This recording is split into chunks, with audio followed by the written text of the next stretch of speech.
Well, dear colleagues, ladies and gentlemen, I have accepted with great pleasure President Mohammed bin Zayed and the United Arab Emirates government's invitation to join this summit, as I deem it very helpful and extremely valuable to multiply the opportunities for debate, for dialogue on the best solutions we can put at the service of such an historic challenge as energy transition is.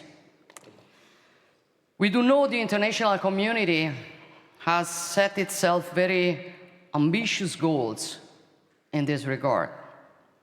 The first global stocktake agreed at COP28 in Dubai under the Emirates presidency set goals that are still far from being achieved.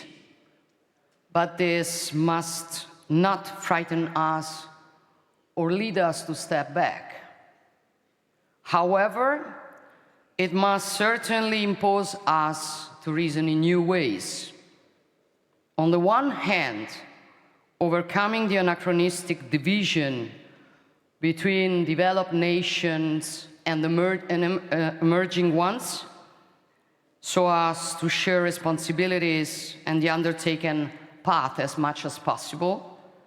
And on the other hand, rejecting the ideological approach to a subject that has nothing to share with ideology.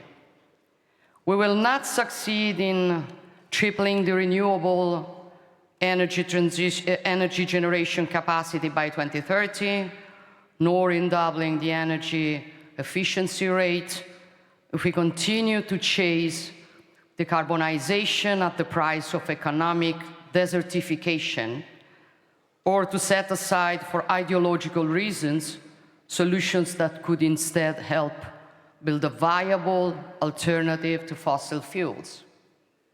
We need to be pragmatic, simply because reality demands so. Estimates say the world population will reach 8.5 billion by 2030, and global GDP will double over the next decade. This will inexorably push up the demand for energy, not least due to the growing needs deriving from generative artificial intelligence development for increasingly sophisticated and high-performance algorithms require increasingly massive volumes of energy. Think about what happens every time we ask a question to an AI-based chatbot. The energy consumed is 15 times higher than for a simple online research. Already today, data centers consume about 1% of global power. This percentage is inevitably bound to rise, with growing demand on top of the demand traditionally coming from industry and manufacturing. The combination of these two factors will pull further pressure on electricity grids and energy infrastructures. The future of energy transition and digitization will thus depend on our ability to strike a balance between sustainability and innovation. We need a device-balanced energy mix based on the technologies we have in place, those we are experimenting with, and those yet to identify.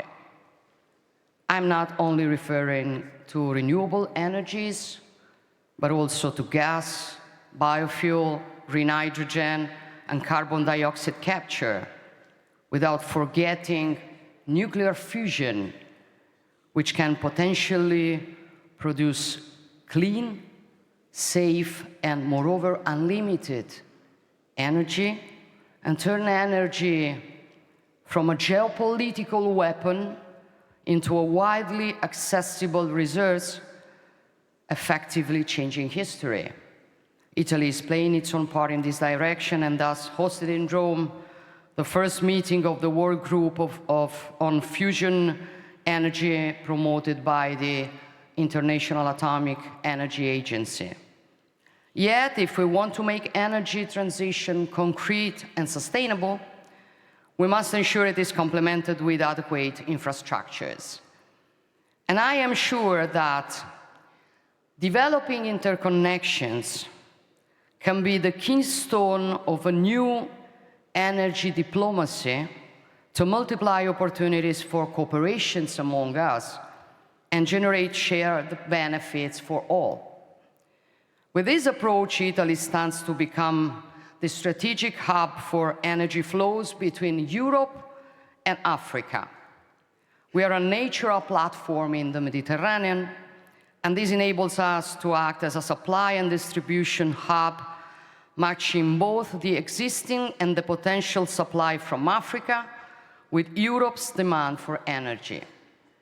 The Italian government is giving voice to this ambition also through the Mattei Plan, the cooperation plan with African countries that we launched, which embraces energy as one of its very pillars and also provides for strategic connection projects.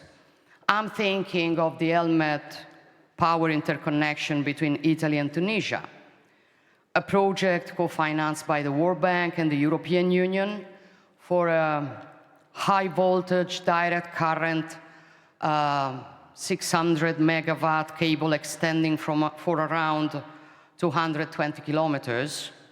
I'm also referring to the South H2 corridor for hydrogen transportation from North Africa to Central Europe via Italy, or the high potential projects we launched with the G7, within the G7 framework, such as the Energy for Growth in Africa, to encourage clean energy investments in the African continent. But the Mediterranean can become the space for building many other energy cooperation opportunities, both by strengthening existing projects and launching innovative ones. Italy is traditionally linked to Western Balkan nations, as my friendship with Prime Minister Edi Rama shows. And over time, these bonds have also resulted in energy infrastructure projects. I'm referring, for example, to the power interconnection stretching for 430 kilometers along the Adriatic seabed and linking Italy to Montenegro and the Balkan region, a strategic infrastructure which we aim to strengthen and make even more efficient and competitive. And we intend to pursue this direction. So I am remarkably glad, as Eddie did already, to announce here the signing of a tripartite strategic partnership framework to launch an equally ambitious project between the two shores of the Adriatic, with His Highness Sheikh Mohammed bin Zayed and Prime Minister Edi Rama, two good friends of mine, two good friends of Italy. Today we are going to attend the signing of an extremely important commitment to implement a new energy interconnection for producing green power in Albania and exporting part of that power to Italy, thanks to an undersea cable across the Adriatic Sea. We strongly believe in this project involving our three governments, as well as our private sector and grid operators. And I am personally proud of this initiative, because it tangibly shows new forms of cooperation can be built, even among seemingly distant partners, at least geographically speaking. Partners who, however, are able to see the chessboard as a whole, and not just the quadrant of that chessboard that apparently concerns them most closely. Thus, this initiative is a concrete step toward a truly global interconnection, from Asia to the Gulf, from North Africa to Europe, capable of supplying energy bidirectionally. So colleagues, ladies and gentlemen, we know we are living in a particularly complex era, marked by momentous transformations. We now have a choice to make. We can either suffer these transformations while staying idle, or we can interpret them as opportunities.